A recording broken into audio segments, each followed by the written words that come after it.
Good morning mga lods. Almusal na tayo. Ayan ang almusal ko, sinangag na kanin at saka pritong tamban. Ayan lang ang ulam ko. At saka ito lang yung katapat niya, no. Yan. Suka. Sinamak ang tawag sa amin yan, sinamak. Yung mayroong chili, bawang, buyas. Yan. Yan ang almusal ko ngayon. Ayan.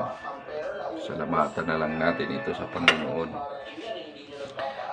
Lord, maraming salamat sa umagang ito at maraming salamat na muli mo kaming ginising. Salamat Panginoon sa kalakasan na yung binibigay sa akin araw-araw. At maraming salamat Lord sa blessing na yung pinagkakaloob sa akin. Adalangin ko Lord na papawin mo ang blessing sa tahanan ito ng siksik liglig na umaapaw.